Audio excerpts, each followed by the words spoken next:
Hello student, हम पढ़े थे चैप्टर नंबर 1 विद्युत आवेश एवं विद्युत क्षेत्र। ओके, और आज के इस चैप्टर के इस लेक्चर में हम पढ़ने वाले हैं जो विद्युत क्षेत्र एवं विद्युत क्षेत्र की तीव्रता है ना। तो चलिए अब हम समझते हैं जो विद्युत क्षेत्र और विद्युत क्षेत्र की तीव्रता किसे कहते हैं। ठीक है, तो यहाँ पर देखना जो जैसे हमने आवेशों की विशेषता पढ़ी है, तो हमने पढ़ा है जो कि कोई आवेश है, जैसे मान लो एक आवेश है ना, धनात्मक आवेश हमने इसे मान लिया। ओके, और इसके पास अगर हम किसी दूसरे अन्य आवेश को रखते हैं, जैसे हम इसे बिंदु ए पर रखते हैं, तो बिंदु ए पर हम देखेंगे कि ये जो आवेश रखा हुआ है दूसरा अन्य आवेश, इस पर ये बल लगाएगा, विद्युत बल लगाएगा। ओके, फिर अगर हम इस आवेश को उठाकर ए से बिंदु बी पर रख देते हैं, तो भी हम यही बात नोट करेंगे यहाँ पर कि ये बिंदु बी पर रख देने पर भी आवेश पर बल लगाना है ना। फिर उसे उठाकर हमने यहाँ सी पर रख दिया तो भी वही बात, ये उस पर बल लगा रहा है। यहाँ डी पर रख दिया तब भी वही बात कि इस पे ये बल लगा रहा है। तो हमने यहाँ क्या बात नोट की कि ये जो हमारा आवेश है, जो इस आवेश के समीप अगर हम अन्य आवेश को कहीं पर भी रख दे उसके आसपास के क्षेत्र में, तो वो उस पर एक बल लगाने लग जाता है ना। या हम ऐसे कहें कि ये जो आवेश है अपने आसपास एक ऐसा फील्ड बना देगा कि जिस फील्ड के अंदर है ना, एक ऐसा क्षेत्र बना देगा कि जिस क्षेत्र के अंदर अगर कोई दूसरा आवेश आ जाए तो उस आवेश पर क्या लगने लग जाता है, विद्युत बल लगने लग जाता है ना, या आकर्षण या प्रतिकर्षण बल, वो निर्भर करेगा आवेश कैसे है। तो इस आवेश के पास का ये जो क्षेत्र है जिसमें अन्य आवेश विद्युत बल का अनुभव करता है, उसी को हम विद्युत क्षेत्र कहते हैं। जैसे उदाहरण के लिए हमारे पास ये आवेश है, इस आवेश के पास हम कहेंगे कि हमने दूसरे आवेश को यहाँ रखा है ना। फिर अगला हमने कहा जो कि इस आवेश को हमने यहाँ रखा तो भी बल लगा रहा है, यहाँ रखा तब भी बल लगा रहा है, यहाँ रखा तब भी बल लगा रहा है। तो इसके आसपास हम दूसरे आवेश को आसपास कहीं पर भी रख दे, थ्री डायमेंशनली जो है ना, त्रिविमीय स्थिति में कहीं पर भी रख दे, यहाँ यहाँ यहाँ, ठीक है, तो वो हर स्थिति पर उस पर एक बल लगाएगा। तो इसके आसपास एक ऐसा क्षेत्र बन जाएगा, त्रिविमीय क्षेत्र, ओके, कि जिसके अंदर किसी भी आवेश पर विद्युत बल लगने लग जाता है, उसे हम कहते हैं विद्युत क्षेत्र। तो विद्युत क्षेत्र तो सिंपल सा है ना, कि किसी आवेश के आसपास का वह क्षेत्र जिस आवेश या आवेशों के समूह, जो बहुत सारे आवेश भी हो सकते हैं, उनके समूह के समीप का क्षेत्र जहां पर विद्युत बल का अनुभव हो सके। ओके, है ना। अब यहाँ पर नेक्स्ट हम बात कर रहे हैं जो विद्युत क्षेत्र की तीव्रता। तो वास्तव में जो ये विद्युत क्षेत्र की तीव्रता की हमें आवश्यकता क्यों पड़ी, मतलब इसकी परिभाषा और है ना व्यंजक तो हम 2 मिनट में लिखकर खत्म कर सकते हैं, लेकिन हम उसको थोड़ा सा फील करें, उसको समझें कि विद्युत क्षेत्र की तीव्रता की हमको आवश्यकता क्यों पड़ती। या हम ऐसे कहें जो कि हम भौतिकी में बहुत सारे ऐसे फील्ड से रिलेटेड बातें करते हैं, है ना। जैसे हमने 11th क्लास में पढ़ा है गुरुत्वाकर्षण क्षेत्र, तो गुरुत्वाकर्षण क्षेत्र में भी हमने गुरुत्वीय क्षेत्र की तीव्रता निकाली थी। तो ये तीव्रताओं की आवश्यकता क्यों है, ये तीव्रता क्या होती है, ये हमारे लिए क्यों इम्पोर्टेंट है, इससे हम क्या समझते हैं। ओके, ये अब हम समझते हैं जो यहाँ पर है ना, मतलब परिभाषा में बोल के खत्म कर सकता हूँ, लिखी हुई है यहाँ पर, 2 मिनट में परिभाषा समझा दूंगा, सूत्र लिख दूंगा, यूनिट सब आ जाएगी। लेकिन हम चाह रहे हैं कि हम थोड़ा सा उसको फिजिकली जो हम है ना कुछ समझे मैथमेटिकली कि क्या इसकी आवश्यकता है, क्यों ये हमारे लिए इतनी इंपॉर्टेंस है ना। चलिए, तो यहाँ पर जो अब हम बात करते हैं, ठीक है, विद्युत क्षेत्र की तीव्रता क्या होती है। तो हमने अभी यहाँ कहा कि ये विद्युत क्षेत्र के अंदर अगर हम आवेश को कहीं पर भी रख दें तो अन्य आवेश उस पर क्या लगाने लग जाएगा, बल लगाने लग जाएगा, है ना, अन्य आवेश पे बल लगेगा। ठीक है, तो ध्यान रखिए जो ये जो हमारा है ना, ये जो आवेश है, इस आवेश के लिए हम किसको क्या शब्द कहते हैं, इसको हम बोलते हैं स्रोत आवेश या मूल आवेश भी कहते हैं। स्रोत आवेश है ना, या मूल आवेश। स्रोत आवेश मतलब किसे कहें, मतलब छोटे छोटे शब्द याद रखना। स्रोत आवेश जो क्या उत्पन्न करता है ना, विद्युत क्षेत्र जो यहाँ पर उत्पन्न करने वाला, ओके, आवेश, या जिसके विद्युत क्षेत्र की गणना हमें करनी है उसको हम स्रोत आवेश मानते हैं। ओके, फिर एक जो हम यहाँ पर और एक परीक्षण आवेश शब्द उपयोग में लाएंगे। तो परीक्षण आवेश किसे कहेंगे हम, ठीक है, पहले तो ये कैसा आवेश होता है, धन आवेश। ओके, और इसका अल्प परिमाण होता है ना, अल्प परिमाण मतलब इसका मान बहुत छोटा होगा, 1 कूलाम से छोटा, है ना। अब किसे कहते हैं परीक्षण आवेश?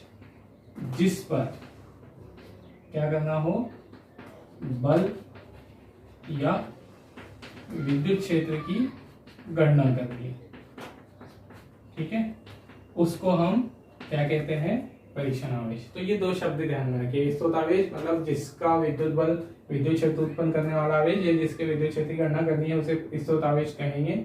परीक्षण आवेश जिस पर आवेश की गणना करनी हो, या बल की गणना करनी हो, या विद्युत क्षेत्र की गणना करनी हो। और ये कैसा आवेश होता है? धनावेश माना जाता है और अल्प परिमाण, है ना। चलिए, तो अब यहाँ पर जो ये तो हुई जो हम इसमें टर्मिनोलॉजी उपयोग करेंगे वो, ठीक है। तो अब हमने कहा कि विद्युत क्षेत्र है, विद्युत क्षेत्र के भीतर अगर कोई आवेश आ जाए तो उस आवेश पर विद्युत बल लगेगा, ठीक है ना। तो हम यहाँ पर बिंदु ए पर, ओके, बिंदु ए पर हम कहें जो कि इस पर कोई आवेश है तो उस पर भी क्या लगेगा? एक बल लगेगा, ठीक है। तो मैंने कहा जो यहाँ पर मतलब हम पहले ये समझ रहे हैं कि हमें विद्युत क्षेत्र की तीव्रता की आवश्यकता क्यों पड़ती है ना। फिर परिभाषा भी समझ में आ जाएगी जो किसे कहते हैं, और सूत्र कैसे बना वो भी समझ में आ जाएगा ना। चलिए, तो हमने कहा तो यहाँ पर कि हमारे पास कोई बिंदु ए है, इस बिंदु ए पर हमें किसकी गणना करनी है? बल की गणना करनी है जो, ठीक है। चलो, बिंदु ए पर मैंने ऐसा आपको कहा, ए पर मैंने आपको एक प्रश्न दिया कि बिंदु ए पर हमने एक आवेश रखा है ना, कोई भी एक आवेश रखा, इसका मान है 23.4 कूलाम, ठीक है ना। कोई भी मान दे दिया मैंने आपको समझने के लिए, यहाँ लिख देता हूँ थोड़ा आगे, Q1 दे दिया मैंने 23.8 या 4 जो भी माना कूलाम, ओके। अब इस पे मैंने कहा जो इस पर लगने वाला बल है 4.5 न्यूटन, इतना बल लग रहा है इस पे, ओके। कहाँ रखा हमने पहले आवेश को? ये बिंदु ए पर रखा, यहाँ पर, ओके। इस पे बल लगा, मैंने कहा मैंने इतना आवेश रखा, ओके। मैं आपसे एक प्रश्न पूछ रहा हूँ, मतलब आप समझो, ओके। इससे आपको सब क्लियर हो जाएगा। फिर मैंने कहा जो कि मैं उसी जगह Q2 आवेश रखता हूँ, ओके। Q2 आवेश मतलब दूसरा आवेश, इसका मान मैंने आपको दे दिया जो 48.5 कूलाम। अब मैं आपसे पूछता हूँ इस पे बल बताओ, है ना, इस पे बल बताओ कितना होगा। मैंने आपको क्या दिया कि पहले मैंने वहां 23.8 कूलाम आवेश रखा तो उस पर इतना बल लगा, और फिर मैं बोलता हूँ कि मैंने वहां ही उसी जगह पर इतना आवेश रखा, तो अब बल बनाओ, अब बल की गणना करो। तो हम थोड़ा सा जो यहाँ मैथमेटिक्स लगाएंगे, बल की गणना करेंगे। तो सबसे पहले जो आपके दिमाग में बल निकालने के लिए एक सूत्र जो हमने पढ़ा है, कूलाम का नियम, है ना। कूलाम के नियम से आपके दिमाग में ये वाला सूत्र आएगा, है ना, 1/4πε0 Q1 Q2 अपॉन R²। ये आपके दिमाग में क्वेश्चन आएगा, है ना, कि इस सूत्र से आप बल निकाल सकते हो। तो अगर मान लो आप यहाँ पर ये वाला सूत्र लगाना चाह रहे हो, ओके, ये वाला, तो यहाँ पर चलो आप में से अगर इस सूत्र का उपयोग करना चाह रहे हो तो आप में से 2 चीजें और एक्स्ट्रा पूछोगे। मैंने आपको सिर्फ यहाँ क्या दिया है, Q1 आवेश पे इतना बल है, Q2 पे बल निकाल के बताओ। तो आप बल के लिए आपके दिमाग में एक बात आएगी, यार कूलाम का नियम लगा सकते हैं हम। तो फिर कूलाम का नियम लगाने के लिए आप, है ना, 1/4πε0, इसका मान तो आपको मालूम है, ये होता है 9 × 10⁹, ओके। फिर यहाँ पर Q और Q2 का मान मैंने दिया आपको 48.5, है ना, ये रख दिया। R का मान भी नहीं है आपके। अगर आप ये नियम लगाना चाह रहे हो तो मैं से आप 2 एक्स्ट्रा चीजें और पूछोगे। मैं से आप क्या पूछोगे कि ये स्रोत आवेश का मान बताओ, है ना, ये पूछोगे, स्रोत आवेश का मान बताओ, ओके। फिर आप दूसरा में से ये भी पूछोगे, इसकी यहां से दूरी बताओ, ये एक्स्ट्रा। मतलब आपको थोड़ा और 2 चीजें मालूम होनी चाहिए अगर आप कूलाम का नियम लगाना चाह रहे हो तो। लेकिन क्या ऐसी विधि भी है कोई कि हम इस आवेश का, है ना, इस आवेश का, ठीक है, मान ज्ञात किए बिना इसका, ठीक है, हम दूसरे आवेश के बल की गणना कर ले। चलो, तो अब समझना, एक बात तो दिमाग में हमारी ये आई, इससे निकाल सकते हैं, लेकिन इसके लिए हमें 2 एडिशनल चीजें चाहिए। अब देखना, अब इस प्रश्न को मैं आगे बढ़ाता हूँ। मैंने कहा कि पहले केस में Q1 इतने पर इतना बल दिया है, फिर इतने पे बल निकालो। एक केस ये हुआ। अब मैं इसी प्रश्न को जो है ना, इसी प्रश्न को थोड़ा सा बदल लेता हूँ, ठीक है ना। मैं आपको ऐसा बोल देता हूँ दूसरे केस में, ये केस फर्स्ट हो गया है ना। अब इसी प्रश्न को मैं आपको क्या देता हूँ केस सेकेंड में, कि ए पर जो हमने रखा हुआ है आवेश, ठीक है, ये ए पर जो आवेश है उस पर Q1 आवेश मैं ऐसा बोल देता, 1 कूलम आवेश पर 4.5 न्यूटन का बल है, ठीक है ना। मैं है ना, दूसरे बार में मैंने वहां आपको बोला कि वो बिंदु ए पर जो है, बिंदु ए पर क्या रखा हुआ है, कितना आवेश रखा है, 1 कूलम। अब मैं आपसे पूछता हूँ Q2 48.5 कूलम पर बल निकालो, है ना।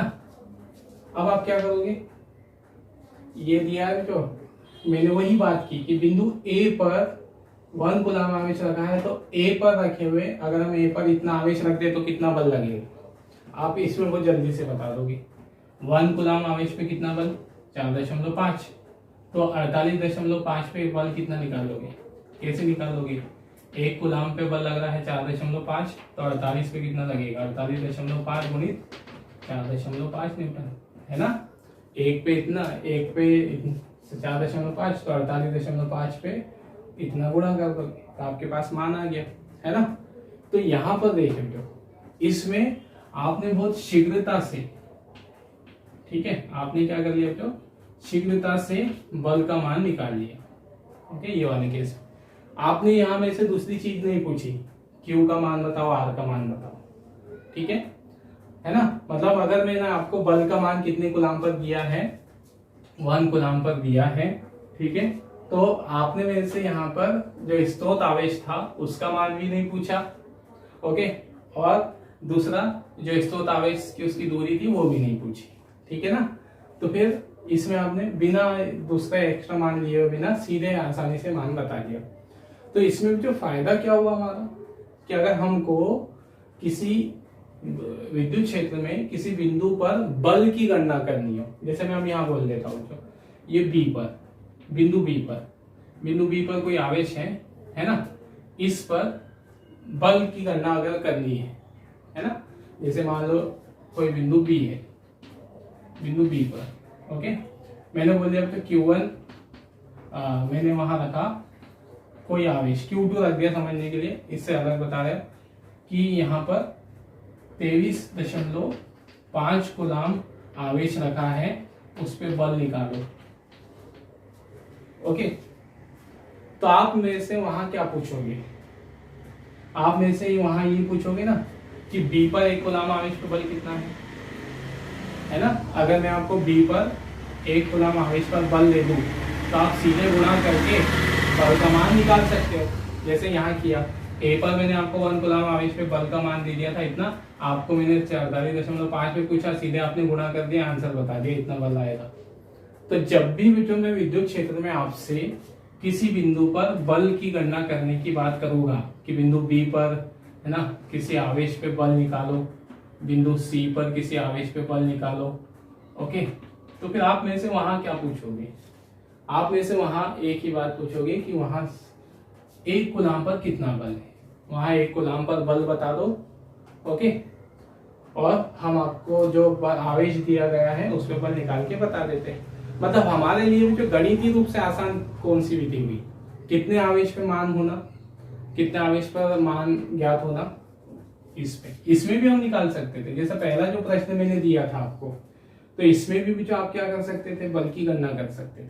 कैसे कर सकते थे आप, यहाँ पर है ना, आपको कितने पर आवेश दिया था, है ना, Q1 पर, है ना, ऐसे आपको आवेश जो यहाँ कितने पर दिया था, Q1 पर, सॉरी 23 ठीक है 8 पर 23.8 कूलम पर आपको बल दिया है कितना, 4.5 न्यूटन, ठीक है, इतना दिया है।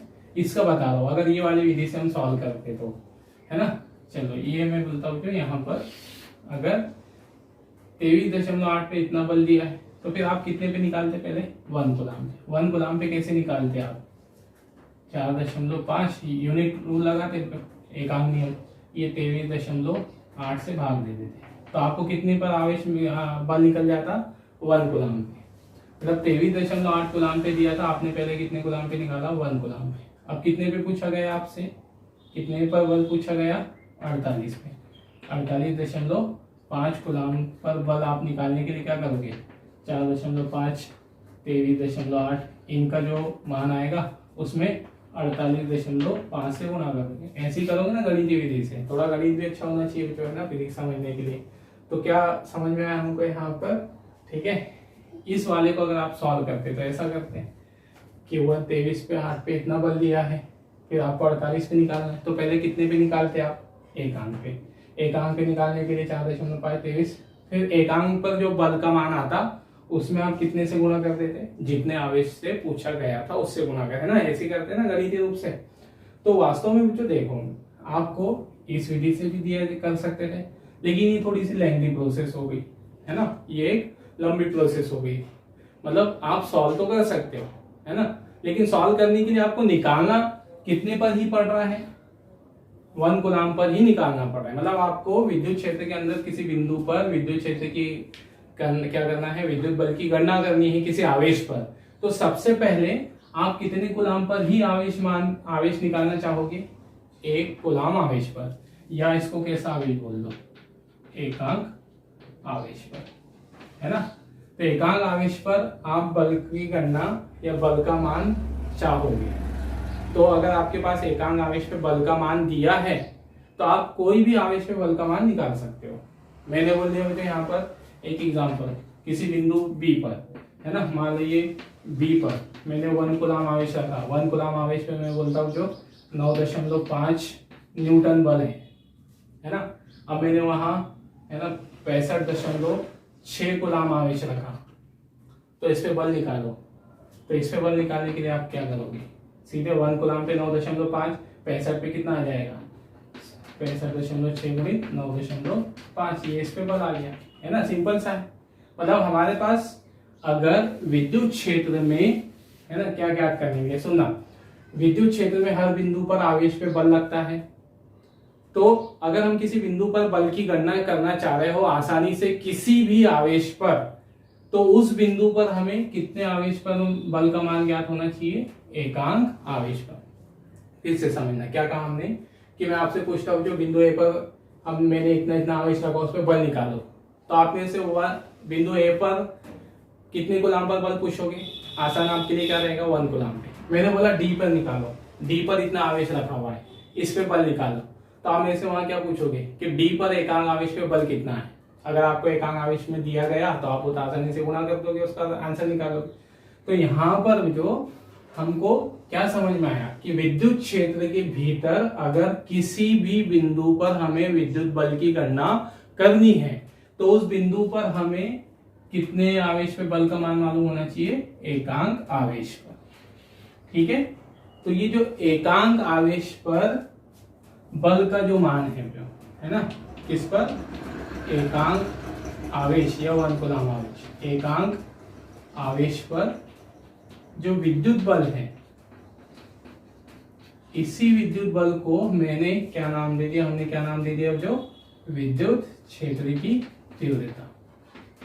आया समझ में क्या बात हो रही है यहाँ पे, कि अगर हमको विद्युत क्षेत्र के भीतर ये बात मालूम है कि विद्युत क्षेत्र के भीतर प्रत्येक बिंदु पर आवेश पर बल अलग अलग लगेगा, है ना, दूरियों के आधार पर, स्थिति के आधार पर। तो अगर हमें किसी बिंदु पर बल की गणना करनी है तो आप उस बिंदु पर में से क्या पूछोगे, एकांक आवेश पर बल। ओके, तो एकांक आवेश पर बल अगर आपके पास ज्ञात हुआ, आप कोई भी आवेश पर बल निकाल सकते हो। तो वो जो एकांक आवेश पर बल है, विद्युत बल, उसको हमने यहाँ क्या नाम दे दिया, जो विद्युत क्षेत्र की तीव्रता। मतलब विद्युत क्षेत्र में एकांक आवेश पर जो बल लगता है उसी बल की मान को ही हम क्या बोलते हैं, विद्युत क्षेत्र की तीव्रता। मतलब विद्युत क्षेत्र की तीव्रता समझ में आया क्या है, विद्युत क्षेत्र की तीव्रता जो कोई अन्य राशि नहीं है, वो किसका ही मान है, विद्युत बल का ही मान है। लेकिन कौन से आवेश पर, एकांक आवेश पर या 1 कूलम आवेश पर। तो आया समझ में, जो विद्युत क्षेत्र की तीव्रता क्यों इंपॉर्टेंट है हमारे लिए, इंपॉर्टेंस की बात कर रहे हैं, क्यों इंपॉर्टेंट है?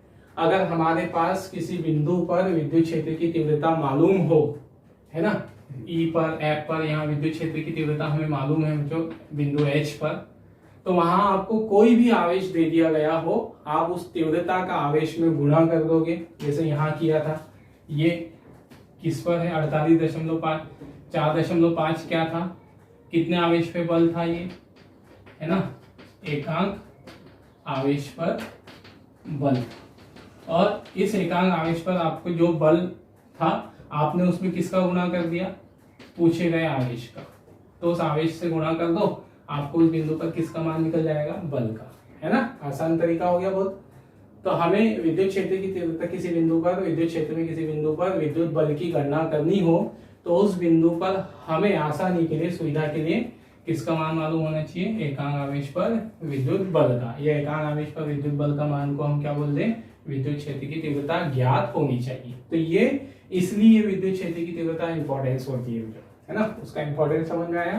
क्या है कि अगर हमें किसी विद्युत क्षेत्र में विद्युत क्षेत्र की तीव्रता ज्ञात हो किसी बिंदु पर, तो हम वहां रखे किसी भी आवेश पर बल का मान ज्ञात कर सकते हैं। फिर हमें वहां इस मूल आवेश की मान की आवश्यकता नहीं होगी और मूल आवेश से उस आवेश तक की दूरी की आवश्यकता नहीं होगी। जैसे हम यहाँ पर देखो, अभी हमने कहीं पर क्या मूल आवेश का मान रखा कहीं, या हमने दूरी का मान रखा कहीं?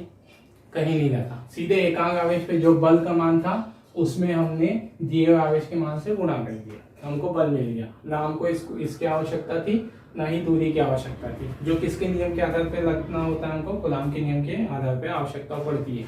ओके, तो ये उसका इंपॉर्टेंस है ना। अब परिभाषा भी समझ लो। किसको कहा हमने? विद्युत क्षेत्र की तीव्रता किसको कहा? विद्युत क्षेत्र के भीतर किसी बिंदु पर विद्युत क्षेत्र की तीव्रता उस बिंदु पर रखे एकांक आवेश पर विद्युत बल के बराबर होती है ना। जैसे मैंने कहा तो यहाँ पर कि ये विद्युत क्षेत्र है। ओके, विद्युत क्षेत्र में बिंदु ए पर तीव्रता क्या होगी? ये बी बोल दो। बी पर हमको क्या निकालना है? तीव्रता, विद्युत क्षेत्र की तीव्रता। तो आप क्या कर लोगे? वहां कैसा आवेश रख दोगे? एक कूलॉम आवेश। एक कूलॉम आवेश पर बल निकाल लोगे, तो आपको किसका मान निकल के आ जाएगा आपके पास? विद्युत क्षेत्र की तीव्रता, है ना। ये तो सिंपल है। चलो मैं इसको हटाता हूँ जो, ओके, समझना है यहाँ पे। पहली परिभाषा तो वही होगी, विद्युत क्षेत्र के भीतर किसी बिंदु पर विद्युत क्षेत्र की तीव्रता उस बिंदु पर रखे एकांक धनावेश पर लगने वाले विद्युत बल के बराबर होती है। अब यहाँ पर देख सकते हैं एक बात और, कि जैसे हमने क्या लिया है? बिंदु ए है। बिंदु ए पर हमें क्या निकालना है? तीव्रता की गणना करनी है, विद्युत क्षेत्र की तीव्रता। तो परिभाषा के अनुसार क्या समझ में आया? तीव्रता हम किसको बोल रहे हैं? वहां कितने आवेश को रखेंगे? हम एक कूलॉम आवेश को रखेंगे, है ना। मतलब यहाँ हम जो एकांक आवेश पर बल, ओके, एकांक आवेश पर बल निकालोगे, उसके लिए वहां पर कितने आवेश को रखोगे? आप एक कूलॉम आवेश को रखोगे, फिर उस पर बल निकाल लोगे, तो आपको क्या निकल कर आ जाएगी? विद्युत क्षेत्र की तीव्रता। ओके, लेकिन ये वाली जो विधि प्रायोगिक रूप से संभव नहीं है। कौन सी विधि? किस पर बल निकालना? एक कूलॉम आवेश पर बल निकालना। ये सिर्फ कैसी बात होती है? जो एक काल्पनिक बात है। क्यों काल्पनिक? है ना। मतलब हमको जैसे मान लो यहाँ एक आवेश है, यहाँ एक विद्युत क्षेत्र है, तो विद्युत क्षेत्र की मैंने आपको कहा थी तीव्रता निकालो। तो आप क्या सोच रहे हो? परिभाषा से हमने क्या समझा कि हमें एक कूलॉम आवेश वहां रखेंगे, उस पर बल की गणना कर लेंगे, तो हमको क्या निकल के मिल जाएगी? विद्युत क्षेत्र की तीव्रता। लेकिन हमको ये भी ज्ञात होना चाहिए कि 1 कूलॉम आवेश स्थित आवेश, स्थितिक आवेश, मतलब किसी वस्तु पर अगर हम सोच रहे हैं कि हम इस वस्तु पर एक कूलॉम आवेश उत्पन्न कर सकते हैं, स्थितिक आवेश, तो ये प्रायोगिक रूप से संभव नहीं है। क्यों नहीं संभव है? मतलब एक कूलॉम आवेश काल्पनिक आवेश है। क्यों? क्योंकि ये बहुत बड़ा आवेश है। ठीक है, मतलब आवेश की बहुत बड़ा आवेश है, मतलब आवेश की बहुत बड़ी मात्रा है। ओके, क्यों ऐसा बोल रहे हैं हम? जैसे हमने इससे पहले एक प्रश्न भी सॉल्व किया था यहाँ, कि अगर हमारे पास कोई चालक है, इस चालक से 10 की घात 9 इलेक्ट्रॉन, है ना, 1 अरब इलेक्ट्रॉन जो प्रति सेकेंड निकाले जाए, 1 प्रति सेकेंड इतने इलेक्ट्रॉन निकाले जाए, तो इस पर 1 कूलम धन आवेश आने में कितना समय लग जाएगा? 1 कूलम धन आवेश आने में इस पे 200 साल लग जाएंगे, 200 वर्ष लग जाएंगे इस पे। ओके, है ना, हमने प्रूव किया है आगे गणितीय रूप से, गणित है, अपने प्रश्न भी किया इससे पहले वाले वीडियो में।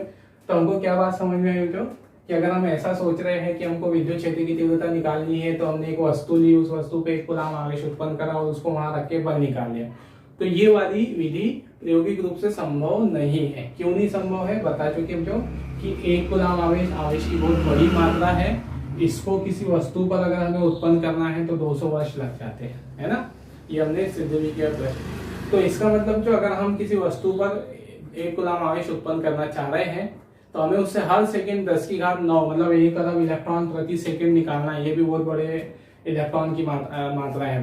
तो अगर हम इतने आवेश एक साथ निकालते रहे, ओके, तो फिर यहाँ पर 1 सेकेंड तक निकालते रहे, तो ऐसा करते करते हमको 200 साल लग जाएंगे। मतलब हम आवेशित करने के लिए हम रखेंगे और निकालेगा कोई और नहीं। 200 साल बाद कोई दूसरा व्यक्ति उसको वहां से आवेशित 1 कूलम आवेश निकालेगा।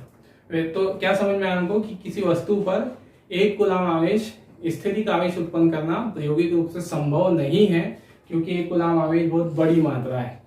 तो फिर यहाँ पर हम 1 कूलम आवेश नहीं रख सकते, लेकिन हमें तो विद्युत क्षेत्र की तीव्रता गणना करनी ही है। तो फिर हम 1 कूलम आवेश के बदले भी, एक तो ये वाली हमने क्या कही, एकांक आवेश पर बल निकालना, ये प्रायोगिक रूप से संभव नहीं है। 2 कारण है।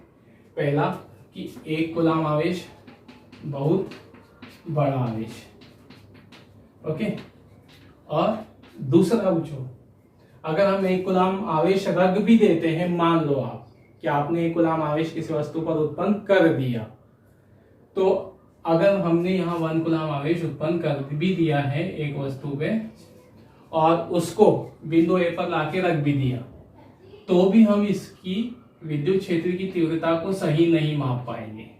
इसकी तीव्रता, ये मान लो जो हमारा कौन सा आवेश है, स्रोत आवेश, स्रोत आवेश की विद्युत क्षेत्र का मान हमको सही नहीं मिलेगा।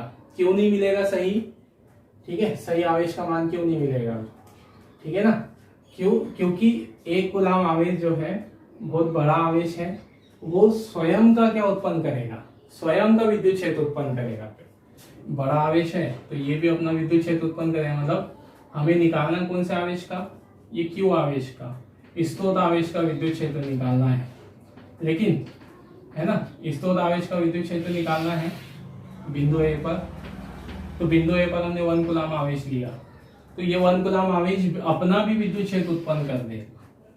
तो दोनों के विद्युत क्षेत्र की दिशा विपरीत होगी, है ना, इसका विद्युत क्षेत्र और 1 कूलम आवेश का विद्युत क्षेत्र, मतलब ये भी एक बड़ा विद्युत क्षेत्र उत्पन्न कर देगा। बड़े से मतलब जो प्रबल, है ना, प्रबल विद्युत क्षेत्र उत्पन्न कर देता है।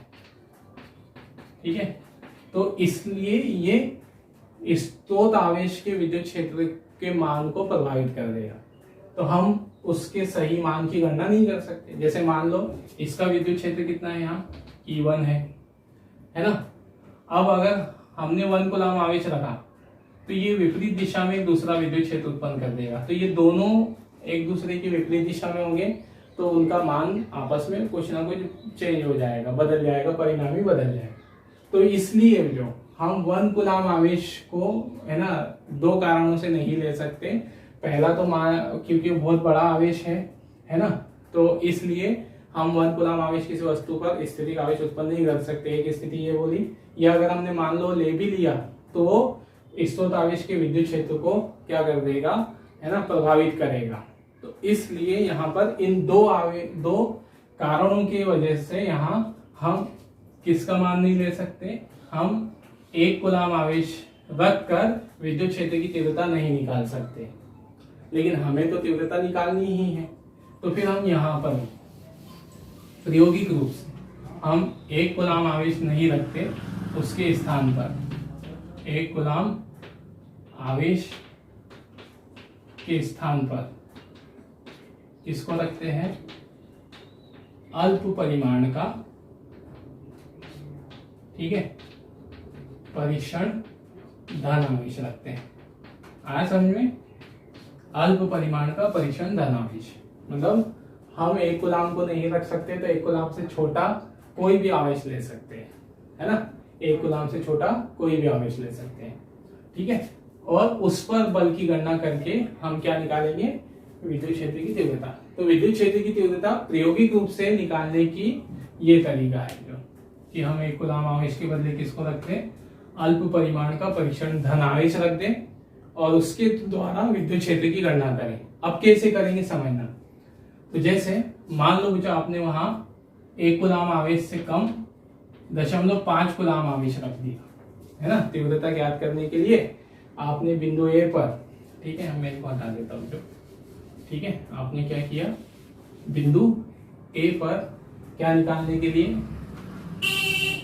ठीक है, विद्युत क्षेत्र की तीव्रता निकालने के लिए 1 कूलाम के बदले आपने 0.5 कूलाम आवेश रखा।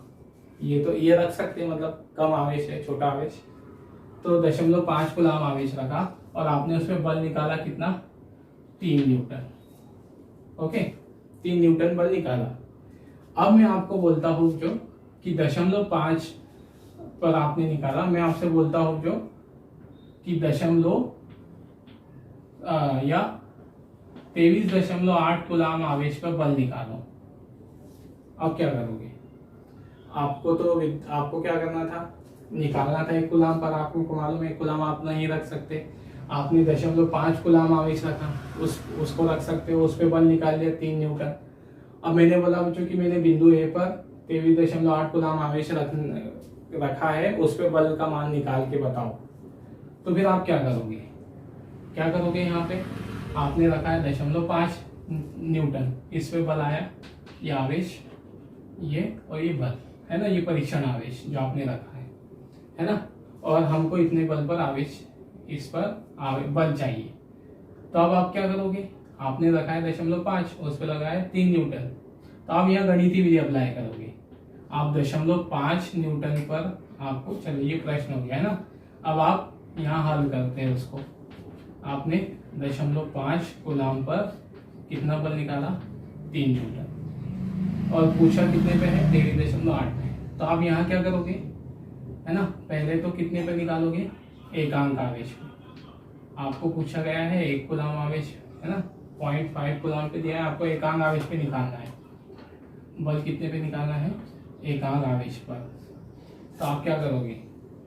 एकांक आवेश पे बल निकालने के लिए 3/0.5। फिर आपके पास एकांक आवेश पे बल आ गया इतना, है ना, ये बल के मान है, मैं डायरेक्ट कोई बार शब्द नहीं लिख रहा हूँ। तो एकांक आवेश पे बल आ गया। अब कितने पे पूछा गया था आपसे? 23.8 पर बल। तो क्या करोगे आप? 3.5, है ना, जो एकांक आवेश पे निकाला था वाले बल के मान में कितने से गुणा कर दोगे? 23.8 से। ये करेगी ना, मतलब ये वाली विधि संभव है। मतलब हम 1 कूलाम नहीं रख सकते, लेकिन आप 0.5 कूलाम रख सकते हो। 0.5 कूलाम रखकर आपने बल निकाला 3 न्यूटन। फिर मैंने आपसे इतने पे पूछा, आपने गणितीय विधि लगाई यहाँ पर, एकांक आवेश, ओके, और आपने कितने पे मान निकाल लिया? 3 कितने पे निकाल लिया? पहले एकांक आवेश पर, ओके। अब मैं आपको बोलता हूँ जो आपने वहां कोई भी आवेश लिया हो, कोई भी आवेश, जैसे आपने ये हमने 0.5 से समझा है। अब आप मान लो वहां पे 0.6 रख देते हो या 0.3 रख देते हो, है ना, और 0.3 पर आपको बल मिला कितना? 2 न्यूटन मिला, ठीक है। फिर मैं आपसे बोलता हूँ जो कि 48.5 कूलाम पर बल निकालो, है ना, ये मैंने आपसे पूछा। तो फिर आप फिर से यहाँ वही गणितीय विधि लगाओगे। करोगे क्या? आप यहाँ करोगे क्या? कितने पे बल है आपके पास? 0.3 कूलाम पर बल है, 2 न्यूटन। आपको निकालना है इतने आवेश पर, ओके। तो आप क्या करोगे? 48.5, पहले आप कितने पे निकालोगे? एकांक पर, है ना।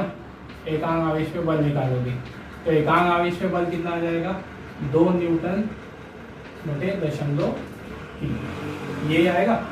फिर कितने पे पूछा गया आपसे, 48.5 पे। तो आप क्या करोगे, पर बल, कितने आवेश पर बल, तो आप यहाँ पर 2 दशमलव जो एकांक पे आपने निकाला है, एकांक पर 0.3 गुणित, है ना, 48.5 ये आ गया।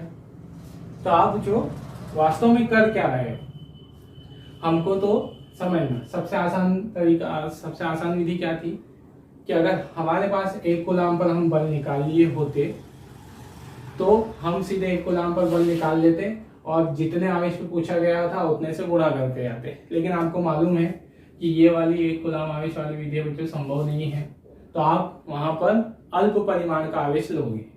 अब आप अल्प परिमाण का आवेश, आप कोई भी आवेश ले सकते हो। अब अल्प परिमाण का कितना आवेश, कितना अल्प लेना है, पहले अल्प की बात समझ ले।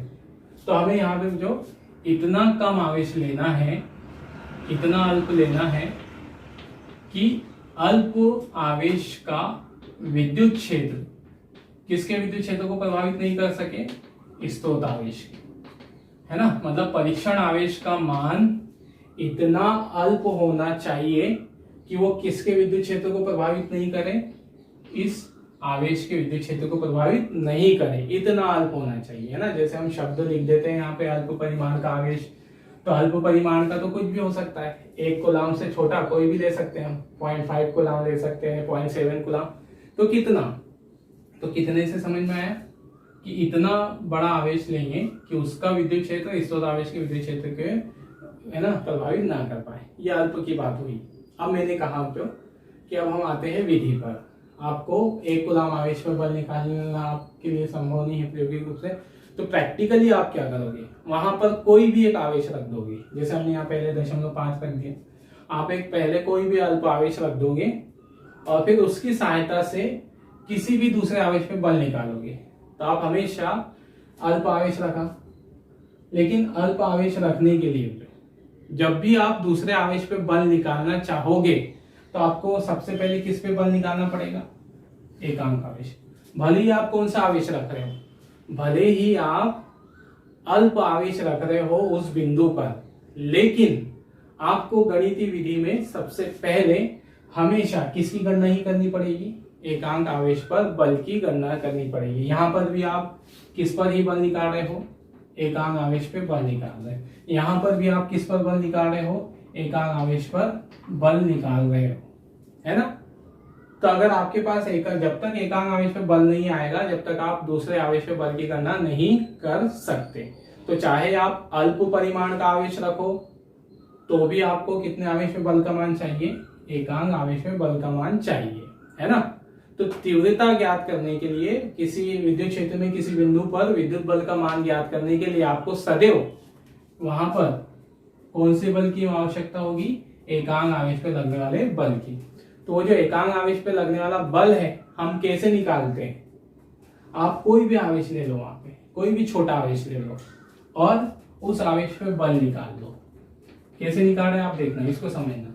ये अल्प आवेश पर क्या है, बल है, और बटे में क्या है, अल्प आवेश का मान, है ना। ये अल्प आवेश का मान है, यहां लिख देता हूं मैं इसको। क्या है ये, है ना, 3 न्यूटन क्या है जो आपने अल्प आवेश लिया है उस पर बल, अल्प आवेश पर विद्युत बल, है ना। और यहां पर बटे में क्या है ना, जो अल्प आवेश आपने लिया है, ठीक है ना, अल्प आवेश का परिमाण ये है। चाहे यहां देखो, यहां देखो, एकांक आवेश पर आप वैसे ही बल निकालोगे। ये क्या है, एकांक आवेश, ये क्या था, बल था किसी आवेश पर, अल्प आवेश पर, और बटे में क्या था यहाँ पर, आवेश। तो अगर आपको जो एकांक आवेश पे बल निकालना है, छोटा आवेश लेकर भी निकालना है, अल्प परिमाण वाला आवेश लेकर भी अगर आप क्या निकालना चाह रहे हो, विद्युत बल निकालना चाह रहे हो, तो आपको पहले एकांक आवेश पर बल निकालना ही होगा। और एकांक आवेश पर बल निकालने के लिए आप क्या करेंगे, अब अल्प आवेश पर विद्युत बल निकालेंगे और अल्प आवेश का परिमाण निकालेंगे। तो ये हमारे पास एकांक आवेश पर बल की मान आ गया। आया समझ में? सूत्र कैसा बना? मतलब ये बात भी जो मैं लिखकर भी खत्म कर सकता था कि एकांक आवेश पर बल होता है आवेश का परिमाण और बल बटे आवेश का परिमाण, है ना, लिखकर मैं खत्म कर देता, हम आगे बढ़ जाते हैं अभी तक। लेकिन हमको थोड़ा सा फील होना चाहिए जो कि सूत्र कैसा बना, कैसे, हम थोड़ी सी गणितीय सोच हमारी बढ़नी चाहिए, है ना, मतलब गणनात्मक सोच हमारी बढ़नी चाहिए कि कैसे, क्यों, क्या लॉजिक है। सिर्फ ऐसा नहीं जो कि मैंने बोल दिया आप लिख दो, किताब में लिखा है आप पढ़ लो। थोड़ा सा सोच हमको बढ़ानी है यहाँ पे ना, माइंड हमारा वो करना है, ठीक है, विस्तृत करना है। तो क्या समझ में आया? एकांक आवेश पर हमें अगर विद्युत क्षेत्र की गणना करनी है तो हमको पहले बल कितने पे मालूम होना चाहिए, 1 कूलाम आवेश पर या एकांक आवेश पर। अब ये संभव नहीं है प्रायोगिक रूप से, तो फिर हम किस विधि से निकालते हैं? कोई भी अल्प आवेश ले लेते हैं, उस पर बल निकाल लेते हैं और उस अल्प आवेश के परिमाण से भाग दे देते हैं। तो हमारे पास क्या निकल कर आ जाएगा? एकांक आवेश पर बल। तो प्रायोगिक रूप से जो हम इसी विधि से विद्युत बल की या विद्युत क्षेत्र की तीव्रता की गणना करते हैं, है ना। तो विद्युत क्षेत्र की तीव्रता की गणना करने का सही सूत्र, मतलब सूत्र क्या है? ये अल्प आवेश पर विद्युत बल और अल्प आवेश का परिमाण। तो यही जो आप उसकी सूत्र भी लिख सकते हो और यही आप उसकी परिभाषा भी बना सकते हो, है ना। समझ में आया कहाँ से ये इतना सब? मतलब ये बताने के लिए था, तो इतना सारा जो हमने एग्जाम्पल समझे हैं वो सिर्फ आपको ये समझाने के लिए था कि सूत्र कैसे बना, उसका कैसे हम ये सूत्र उपयोग में ला रहे हैं, है ना। तो क्या समझ में हमको? विद्युत क्षेत्र की तीव्रता का परिमाण कैसे निकाला जाएगा प्रायोगिक रूप से? तो विद्युत क्षेत्र की तीव्रता का परिमाण कैसे निकाला जाएगा? एकांक अल्प आवेश पर विद्युत बल का मान निकालकर अल्प आवेश के परिमाण से भाग दे देंगे उसको, ओके।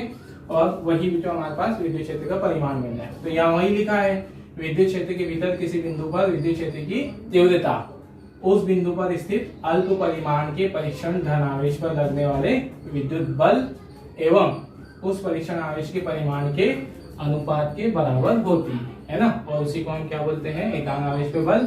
और उसी एकांक आवेश पे बल को हम क्या बोलते हैं? विद्युत क्षेत्र की तीव्रता। तो विद्युत क्षेत्र की तीव्रता का सूत्र समझ में आया कैसा बना?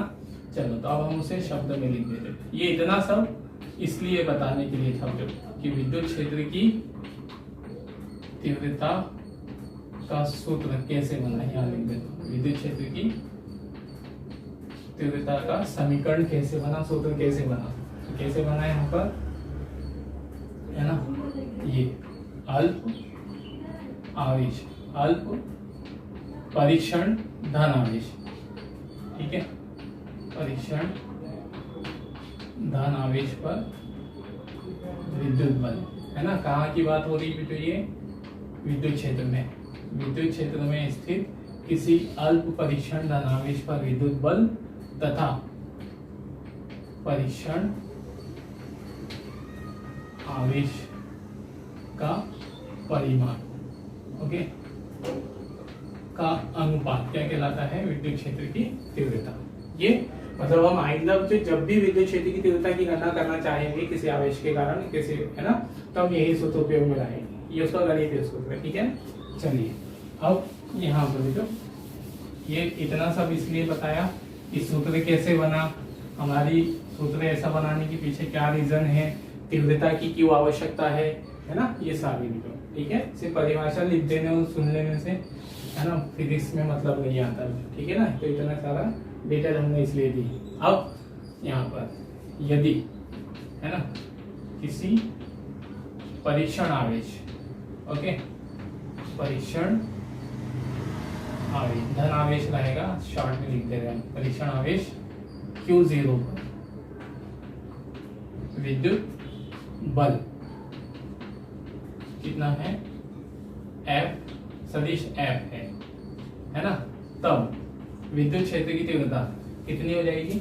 तो विद्युत क्षेत्र की तीव्रता को दर्शाते यही से सदिश राशि है, अल्प परिमाण पे धनावेश पे हमने बल कितना माना है? जो सदिश है, और इसका परिमाण कितना है? Q0 या Q0। तो ये आ गया विद्युत क्षेत्र की तीव्रता का सूत्र। जो विद्युत क्षेत्र की तीव्रता किसके बराबर? अल्प परीक्षण धनावेश पर लगने वाला विद्युत बल परीक्षण आवेश के मान के अनुपात के। ओके, और यहाँ पर यह एक क्या है, इसकी विशेषता यह है एक सदिश राशि है।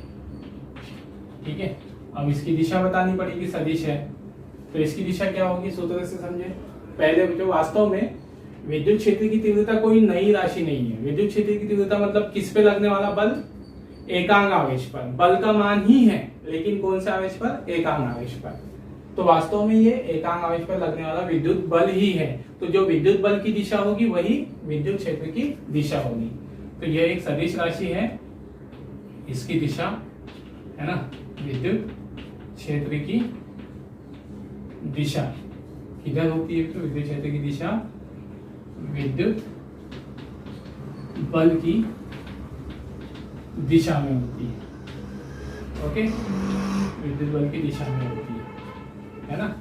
और फिर अब वो बल की दिशा तो हमें पता है, आकर्षण प्रतिकर्षण सजाती हुई जाती है, उसके आधार पे दूसरा बच्चों इसकी दिशा हम और एक तरीके से दे सकते हैं, विद्युत बल की दिशा, विद्युत बल की दिशा, ठीक है, धन आवेश से दूर की ओर तथा ऋण आवेश की ओर होती है, ऋण आवेश की ओर होती है। ओके, या ऐसे याद रख सकते हो, धन आवेश से ऋण आवेश की ओर। क्यों ऐसा है ना, ये विद्युत क्षेत्र क्यों ऐसा, तो यहाँ पर विद्युत क्षेत्र की तीव्रता धन आवेश से ऋण आवेश की ओर क्यों हमने कही, ऐसे समझना है। जैसे हमारे पास जो यहाँ एक धन आवेशित प्लेट है ना, ये और इधर ये क्या उत्पन्न करेगी अपने आसपास, विद्युत क्षेत्र। इसी तरह से अगर हम एक ऋण आवेशित प्लेट रख दें तो ये भी अपने पास क्या उत्पन्न करेगी, ठीक है, विद्युत क्षेत्र उत्पन्न करेगी, है ना। तो यहाँ विद्युत क्षेत्र की दिशा किधर होगी, ठीक है, या इसके बीच में अगर हम कोई आवेश को रख दें, परीक्षण आवेश को, धन आवेश को, तो इस परीक्षण धन आवेश पर इस दिशा में बल लगेगा, है ना, विद्युत बल। तो जिस दिशा में बल लगेगा वही किसकी दिशा होगी, विद्युत क्षेत्र की। तो विद्युत क्षेत्र की दिशा किधर होती है, धन आवेश से ऋण आवेश के लिए, इसलिए हमने लिखा, या धन आवेश से दूर की ओर और ऋण आवेश की ओर। अब तीसरी बच्चों यहाँ पर एक और हम दिशा लिख सकते हैं, ठीक है, विद्युत, यहाँ पर ये इसको भी तो विद्युत बल लिख दिया हमने, विद्युत क्षेत्र लिखना है ना, विद्युत क्षेत्र। विद्युत क्षेत्र से मतलब विद्युत क्षेत्र की तीव्रता की ना, की दिशा, ध्यान रखना, शॉर्ट में लिख रहे हैं, विद्युत क्षेत्र की दिशा, ठीक है, उच्च विभव, ठीक है, उच्च विभव। अब उच्च विभव को हम दूसरे शब्दों में धन विभव भी बोलते हैं, धन विभव से किधर होगी, निम्न विभव। ओके, और निम्न विभव को हम ऋण विभव भी कहते हैं। तो उच्च विभव से ऋण विभव की ओर होती है। अब ये विभव क्या है, ये क्या है ना, आप सोचोगे यार विभव क्या आ गया, तो देखना मुझे यहाँ पर अभी विभव हमने पढ़ा नहीं, हम आगे वाले चैप्टर में पढ़ेंगे। फिर भी ध्यान, विभव मतलब एक ऊर्जा। तो ये जैसे धन आवेश है, ये प्लेट है जो, तो इस प्लेट पर एक ऊर्जा होगी, धन आवेशित चालक है, इस पर एक ऊर्जा होगी, आवेशों को आकर्षित और प्रतिकर्षित करने की ऊर्जा। तो इसी ऊर्जा को हम विभव बोलते हैं। तो इस पर जो विभव है किसके कारण है, धन आवेश के कारण, तो धन विभव कहेंगे। और इस ऋण आवेशित चालक प्लेट पर भी ऊर्जा है, ये इलेक्ट्रॉनों को आकर्षित प्रतिकर्षित कर सकती है ना, आवेश को। तो फिर इस पर भी हम कहेंगे, इस पर भी एक विभव है ना। और कैसा विभव, ऋण आवेश के कारण, इसलिए ऋण विभव। ओके, तो इस प्रकार ये उस पर आ गए जो, है ना। तो विद्युत क्षेत्र की दिशा में ऐसे भी बोल सकते हैं, धन विभव से ऋण विभव की ओर है। तो ये तीन दिशा है जो उसकी हम बता सकते हैं, तीनों स्थितियों पे याद रखना, ठीक है। आगे चल के हम याद रखते उसको उपयोग करते हैं। ओके, अब ये आ गया जो विद्युत क्षेत्र की तीव्रता के मात्रक, उसकी दिशा, सॉरी मात्रक अब हम लिखेंगे ना। तो मात्रक हम फर्स्ट बात कर रहे थे यहाँ पर एसआई मात्रक की। तो एसआई मात्रक कहाँ से बनेगा, जैसे विद्युत क्षेत्र का सूत्र क्या है, बल बटे परीक्षण आवेश। तो इससे एसआई मात्रक, पहला मात्रक क्या बन जाएगा, बल का एसआई मात्रक क्या होता है, न्यूटन, है ना। और आवेश का कूलम, न्यूटन बटे कूलम, और इसको सिंबल में हम लिखते हैं N/C। तो ये आ गया हमारे पास उसका पहला मात्रक। ठीक है, न्यूटन बटे कूलम हम ज्यादा उपयोग में लाते हैं। दूसरा जो यहाँ पर एक और मात्रक होगा उसका वोल्ट बटे मीटर।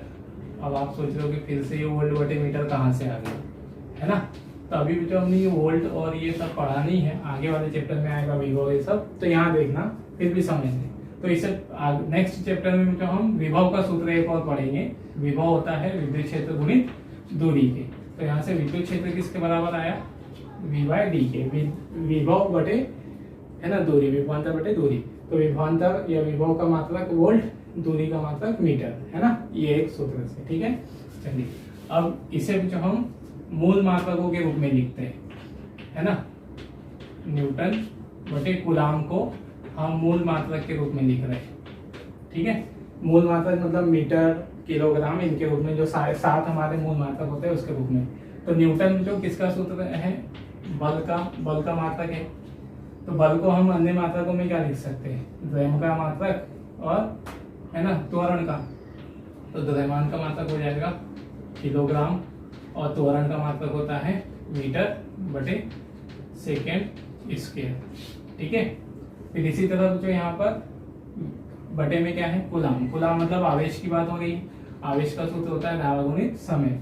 तो यहाँ से इसका दूसरा मात्रक क्या हो गया, धारा कूलाम का एम्पियर गुणित सेकेंड। ओके, तो इस तरह से हमारे पास एक नया मात्रक और बन जाएगा, किलोग्राम, है ना, मूल मात्रकों के रूप में किलोग्राम गुणित मीटर। और ये जो सेकेंड स्क्वायर है बटे में आ जाएगा, यहाँ बन जाएगा बेटा एम्पियर, ठीक है, गुणित सेकेंड की घात 3। ये आ गया हमारे पास तीसरा एसआई मात्रक, ओके, मूल मात्रक के रूप में। तो ये 3 मात्रक हो गए हमारे पास, ठीक है ना। अब अगला है जो सीजीएस मात्रक, है ना। तो सीजीएस मात्रक हम 2 पद्धतियों में पढ़ते हैं, ठीक। एक स्थिर विद्युत मात्रक, ठीक है, स्थिर विद्युत मात्रक जिसे हम शॉर्ट में लिखते हैं ESU। तो ये क्या हो जाएगा यहाँ पर, इसी से देखें, सीजीएस में न्यूटन को हम क्या लिख देंगे, डायन, है ना। और कूलाम का मात्रक क्या होता है, और आवेश का मात्रक क्या होता है यहाँ पर, स्थिर कूलाम।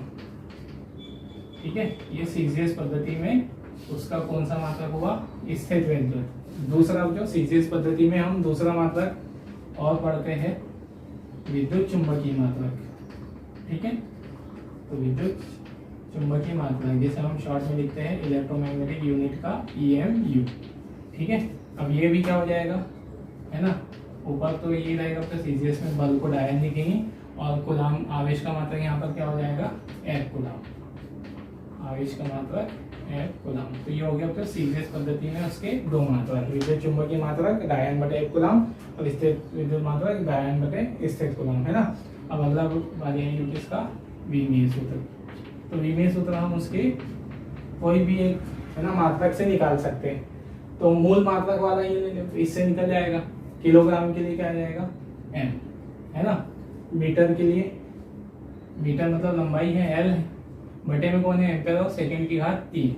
तो यहाँ सेकेंड की घात 3 है, तो ऊपर आके सेकेंड के लिए T से दर्शाते हैं, T की घात -3। ओके, और एम्पियर, एम्पियर की घात -1।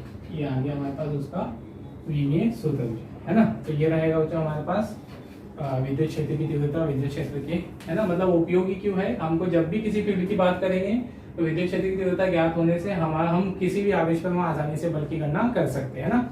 तो ये था विद्युत क्षेत्र की तीव्रता। विद्युत क्षेत्र की तीव्रता की क्यों आवश्यकता पड़ी उसको हमने समझा, उसका परिमाण कैसे निकाला, सूत्र कैसे आया, ये सारी बातें, है ना। चलिए नोट कर लीजिए।